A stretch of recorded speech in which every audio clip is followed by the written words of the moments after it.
Hello and welcome to the evening news for today, Thursday, August 28, 2014. I'm Avinash Ramzan. Thanks for joining us. In the headlines, Rodney COI could summon Robert Corbyn to testify.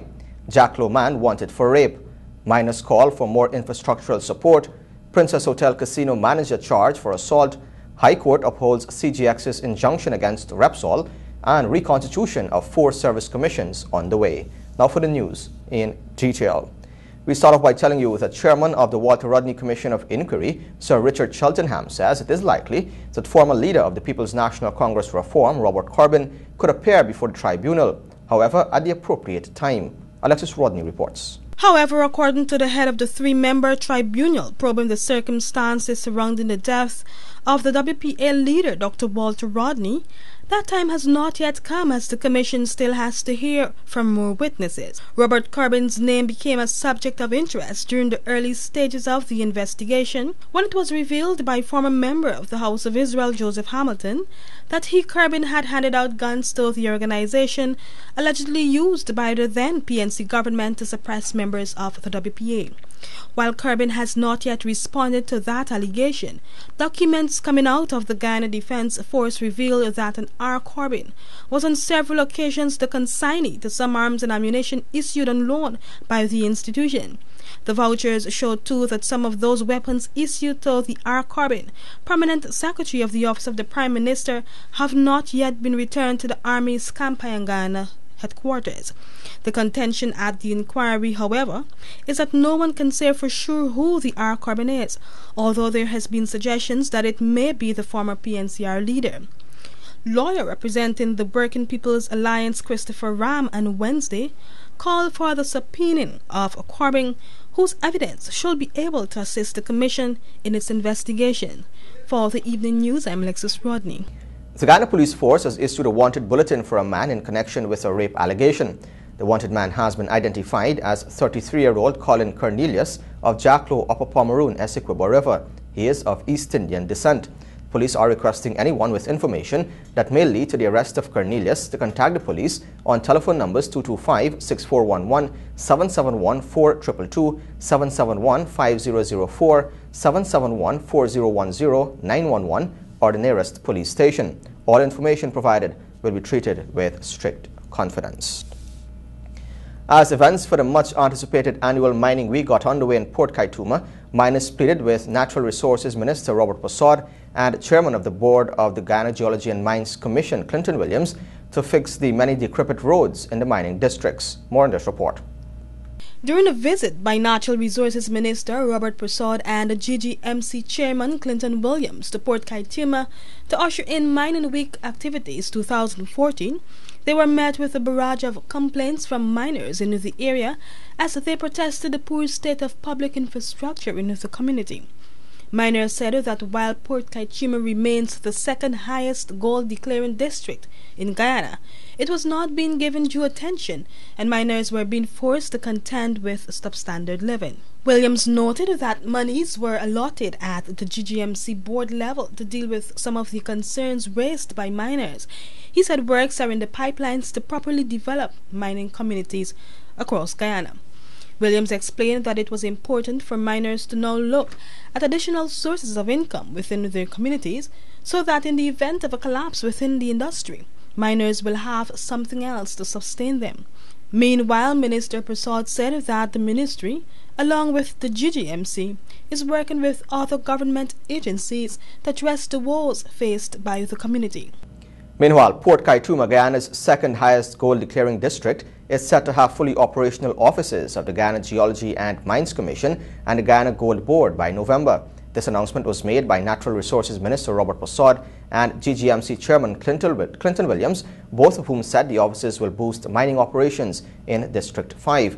The offices will be housed in the Guyana Bank for Trade and Industry building in Port Kaituma. It was revealed that GBTI will be in charge of the Gold Board office and will be buying gold on behalf of the facility. And the Natural Resources Minister Robert Persaud said that the $80 million has been allocated to the Guyana Water Incorporated GWI for the construction of a water treatment facility in Port Kaituma. Let's find out more in this report.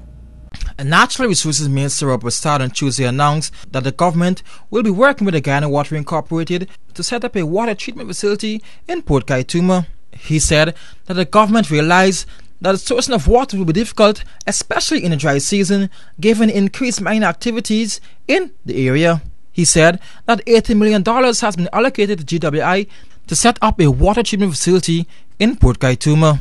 Residents in Port Kaituma have complained severely about water pollution in the area. The pollution of Port Kaituma's water supply is primarily caused by illegal mining in creeks adjacent to the water supply of various villages. Last year there was an outbreak of gastroenteritis in the community which left 2 persons dead. However, there have been no other reports of the deadly virus in the area. Reporting for the Evening News, Jomo Paul.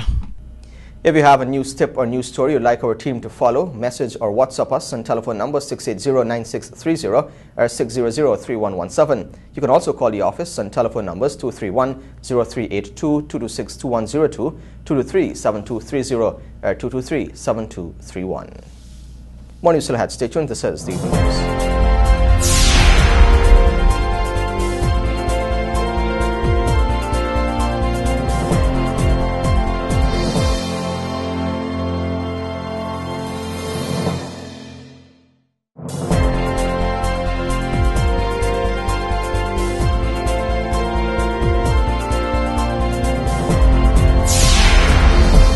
Welcome back. This is the Evening News on TVG.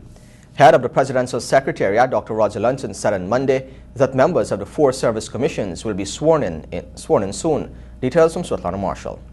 Members of the Judicial Service, the Teaching, the Public and Police Service Commissions would soon be sworn in. Head of the Presidential Secretariat, Dr. Roger Luncheon, explained that consultations between President Donald Ramotar and Opposition Leader David Granger came to an end on August 22, paving the way for the re-establishment of the commissions. With the exception of the Teaching Service Commission, parliamentary inputs into the membership of the other 3 service commissions led to Parliament's nomination for the judicial, for the public, and for the police service commissions. For the Judicial Service Commission, former Justice Perry was a nomination through the parliamentary process. For the Public Service Commission, Mr. Yard and Mrs. Pat Wendt were nominees through the parliamentary procedure. And for the Police Service, Mr. Harold Martin, Mr. Keith John, Mr. Omish Satinand, and Mr. Smith, man, Oliver. No, it's Alvin Smith, were the nominees through the parliamentary procedure. In June, the National Assembly had approved 2 motions for the nominees to the Police and Judicial Service Commissions. Following the nomination, the President and the Opposition Leader had agreed that Omnish Sayanan be appointed chairperson of the Police Service Commission. However, following the swearing-in ceremonies, members of the Teaching Service Commission and the Public Service Commission would decide on their chairpersons. In the courts, Princess Hotel Casino's manager Muammar Prince Loglu today appeared at the Georgetown Magistrates Court before Magistrate Julie Latzman to answer an unlawful assault charge. It is alleged that on May 24 at the Princess Casino at Providence, the 47-year-old man unlawfully assaulted Paul James. The defendant pleaded not guilty to the charge laid against him. Attorney Anamia Hamilton, who represented a foreign national, told the court that he was on a 5-year contract in Guyana and has only completed 6 months. She also stated that her client is not a flight risk. She denied that the manager assaulted James and said that the video evidence from the casino would prove this. The casino manager was granted $20,000 bail. His case has been transferred to the Providence Magistrates Court on September 22. The Canadian oil and gas exploration company CGX Energy Inc. says it has obtained a High Court order upholding the injunction from the Commercial Court of Guyana restraining Repsol Exploration from proceeding with any proposed farm-out of the Kanaku Petroleum Prospecting License. Here is more. The restraint will stand pending the hearing and determination of the arbitration proceedings commenced by CGX Resources against Repsol. The Kanaku PPL covers the same area as the Georgetown Petroleum Prospecting License. CGX Energy Inc. co-chairman Professor Suresh Narayan says the company views the decision as a strong support for CGX Energy's rights in the Kanaku PPL as the next step to regaining an interest in the area. A final resolution of the matter, he said, is in the best interests of not only CGX Energy, but it demonstrates the application of the rule of law in the Guyana-Suriname Basin. CGX Energy has drilled the most exploration wells in Guyana and has extensive knowledge of the Guyana-Suriname Basin. Furthermore, the company has worked diligently to meet all of the obligations with respect to its 25% participating interest in the Georgetown PPL. Chief Executive Officer Dewey Jones said since 2012, the company has spent close to US $130 million in exploration in the Guyana-Suriname Basin, with approximately US $40 million relating to the acreage now known as the Kanaku PPL. In 2000, the United States Geological Survey identified the Guyana-Suriname Basin as having the second highest resource potential among unexplored oil basins in the world. Its estimates mean recoverable oil reserves of over 13.6 billion and gas reserves of 32 trillion cubic feet. The company is pursuing the Equatorial Atlantic Margin play, analogous to West Africa and Brazil. For the Evening News, Alexis Rodney.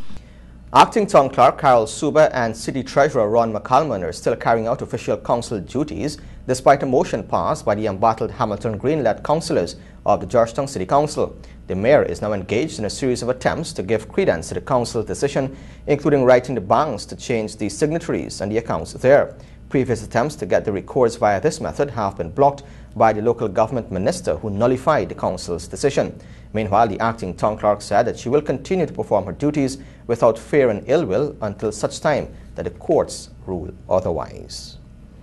In the courts, 29-year-old Compton Simple, 19-year-old Romario Butler, and a 16-year-old were today remanded to prison for robbery under arms. The three defendants appeared at the Georgetown Magistrates Court before Magistrate Judy Latchman. Although the charge was the same, it was read separately to them. It is alleged that on June 5 at the Georgetown seawall, the young men armed with a gun robbed Roy Vox. They relieved Vox of an HTC cell phone valued $25,000, a silver and gold chain valued $12,000, and a sum of $37,000 in cash. It is also alleged that they robbed Keith Edwards of one Toyota Spacio costing $2.5 million. They were all refused bail based on the nature, seriousness, and prevalence of the offense.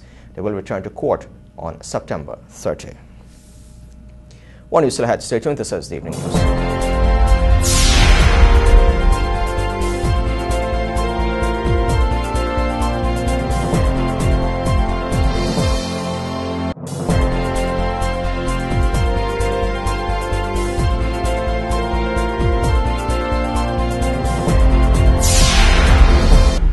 This is the Evening News. Welcome back. The U.S. Coast Guard says it has seized 973 kilograms of cocaine from a Panama-flagged freighter in the Caribbean Sea on Wednesday. It said that the drugs had a street value of more than $32.4 million. The Coast Guard said that the crew of the Tampa was on patrol in support of migrant and drug interdiction operations in the Windward Passage when they came across the suspect vessel. It said the drugs was discovered in a hidden compartment.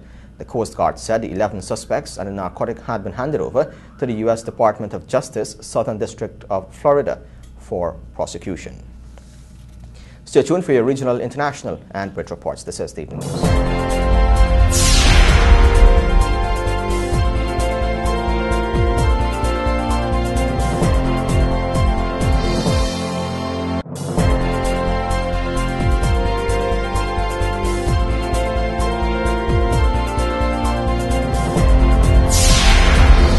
This is the Evening News. Welcome back.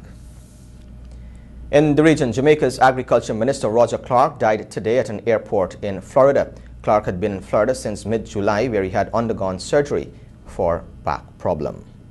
Internationally, the World Health Organization says the deadly Ebola outbreak in West Africa could infect more than 20,000 people before it is brought under control. The UN agency said the number of cases could already be 4 times higher than the 3,000 currently registered. It also called on airlines to resume vital flights across the region, saying travel bans were threatening efforts to beat the epidemic. So far, 1,552 people in Liberia, Sierra Leone, Guinea and Nigeria have died.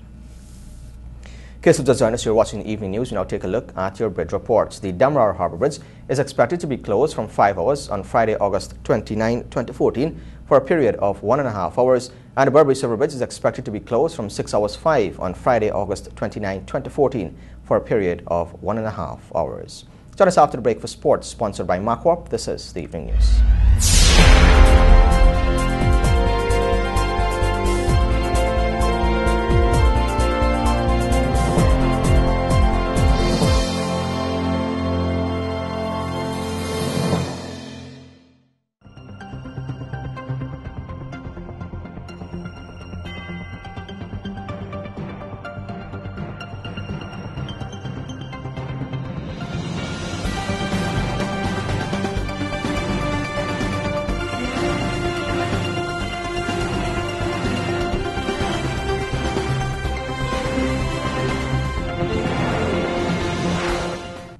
Welcome back. Now for a look at sport, but first the headlines. Female rugby squad in training with the hope of attending NACRA Sevens. Cliff Anderson Sports Hall wiring system being upgraded. Windies players make leap up ICC rankings, and lone T20 at St. Kitts ruined by rain. Of course, this podcast comes to the kind compliments of MacWarp. We believe that everything worth building should be built just once. But that is why we build on culture, on trust, on integrity. We exist to do more, better, faster, safer. Your success depends on the foundation it's built on. Everything we do is meant to move you forward. MacWarp, let's build Guyana together. Welcome back. Now for a look at the details. We start off with some cricket news. The one-off T20 match between the West Indies and Bangladesh was called off after heavy rain hit Warner Park 17 minutes into the match. Match officials held a final inspection more than 2 hours later, after which they decided conditions weren't good enough for even a shortened game. Besides the downpour, the ground staff had to battle strong winds, which left them struggling to control the covers early on. Before the rain, Bangladesh batted and got to 31 without loss in 4.4 overs. The two teams now switch focus to the two-match test series, which begins in September 5 in Kingston, before which the Bangladesh team will play a 3-day practice match in Basseterre against the St. Kitts and Nevis team. Although funding will be the ultimate factor in ensuring their participation at the NACRA Sevens Championship in Mexico in December, the national female rugby squad has begun training with the hope that a trip would be a reality. TVG attended one of the training sessions early this week, and here's what we found out. The Guyana Rugby Football Union's ability to solicit the necessary funding would determine whether the female ruggers will attend the championship or not. Funding has been a chronic bugbear for not just the sport of rugby, but other disciplines, and the union is hoping that Corporate Guyana and the government will throw their support behind the national team. Despite this challenge, the females have started preparations with the hope of travelling to Mexico and have been putting in the hours at the National Park Rugby Field under the guidance and supervision of Coach Elwin Chase. Apart from the financial situation, which Chase and the players would look to put aside as they focus on getting in peak condition, there is need for more female players to join the sport and make the selection process for the national team a more competitive one. This is according to Chase, who was observed leading the players through their training earlier this week. We have enough presently that we could feed a team, but we need more women for the team to be a more competitive team. You understand? Because if players, we really get a couple of players that think that, we can make this national team easy, but if we get new blood coming in and people fighting people for position, it's going to be more competitive. So in saying that the team should be a better team, and this is what we need right now. The numbers trickling right now because it's women, right? And for the women that we have most of them committed to jobs, to family, and stuff like that. We're trying to do more recruiting now as we speak. So these are the positions basically with the women. Chase said as the weeks progress, the training will become more intense, as the ultimate aim is to get the players in top condition to reclaim the title they won 3 years in succession from 2008. For this week, as I say, it's just technical stuff, learning how to create the extra person with a play called a loop and different aspects. So it's mostly offense for now. So later on, it's going to be more running, more tackling and stuff like that. For now, it's just technical stuff. Later on, we can get into more physical and more endurance stuff. The national men's rugby squad is also currently in training under strength and conditioning coordinator Barrington Brown at the National Park Rugby Field. The males are also looking to recapture the title after winning it for a record 6 consecutive years. Back to some cricket news. West Indies off-spinner Sunil Narine maintained his number 2 position in the ODI bowling rankings following a strong showing in the 3-match series against Bangladesh. Narine managed 4 wickets at 18.25 apiece with an economy rate of 2.70. He earned 50 rating points for his effort, moving to 764, though he still trails the top-ranked Pakistani Saeed Ajmal on 785. Among the other regional bowlers, pacer Ravi Rampal moved up 12 spots to 17th. Kimar Roach jumped 2 places to 16th. Dwayne Bravo remained in 47th, and Jason Holder moved up 4 places to 51. Man of the series, Dinesh Ramdan, leaped 37 spots to a career best 75 in the batting rankings, having posted scores of 74, 34 and 169. Back on the local scene, Guyana's premier indoor facility, the Cliff Anderson Sports Hall, is receiving a much-needed facelift, with the entire electrical system being upgraded to ensure safety for patrons and those using the structure. More in this report. Works on upgrading the existing electrical system started a few weeks ago and have been progressing well. The old electrical wiring had been in place for more than 2 decades, and the National Sports Commission, under whose purview the sports hall falls, has undertaken the task of replacing the wiring and upgrading the facility. Since the sports hall was built, we had problems and issues from one, and we have now developed the sports hall into now a really international sports hall with the different facilities. We have changing room, we have a brand new floor and so on in it. The wiring system was pretty old, and so we are rewiring the whole sports hall so that we could be safe and good. So it's a rewiring process that we are really going through now. Among the areas that have been covered so far are the spectators' toilets, internal stands, competitors' rooms, Fitness for Life gym and the resource centre. According to Superintendent of the Cliff Anderson Sports Hall, Bashir Khan, newly installed lamps have been placed in the compound of the facility to guarantee safety for those using the parking lot as well as the outdoor courts in the evenings. Khan said at the end of the project, spectators' comfort is guaranteed. Yes, I would say it would be better than what it used to be before, because both sides of the stands, right? The fans, they were not adequately, because you could have seen a lot of missing ones, right? Now we have 8 of them there, and so we add in at least 1 each. So there are 10 now on the stands. So in my estimation, I believe it would be better. But you know, when you're overcrowded, the body heat of spectators, you know, it's much more than what you have. The Cliff Anderson Sports Hall, which was named after a former national boxer, was built decades ago and is the most used facility for indoor sport activities such as boxing, basketball, futsal, netball, volleyball, table tennis and training by various national teams. And finally, some football news. Manchester United striker Wayne Rooney has been named the New England captain by manager Roy Hodgson. The 28-year-old took over from Liverpool's Steven Gerrard, who retired after England's World Cup elimination.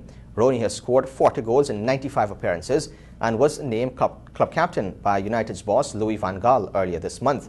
England play Norway at Wembley on September 3 in a friendly before their Euro 2016 qualifying campaign starts in Switzerland on September 8. And with that, we've come to the end of sport, which was sponsored by Marcorp. And that's a wrap as well on the evening news for today, Thursday, August 28, 2014. Of course, you can find these and many more stories in tomorrow's edition of the Guyana Times. And here's an invitation to join us on TVG Channel 28 and on Radio Guyana Inc. 89.3 in Essequibo, 89.5 in George Sugan Environs, and 89.7 in Berbice and Unicary, Suriname. On behalf of all of us here, I'm Avinash Ramzan. Thanks for watching.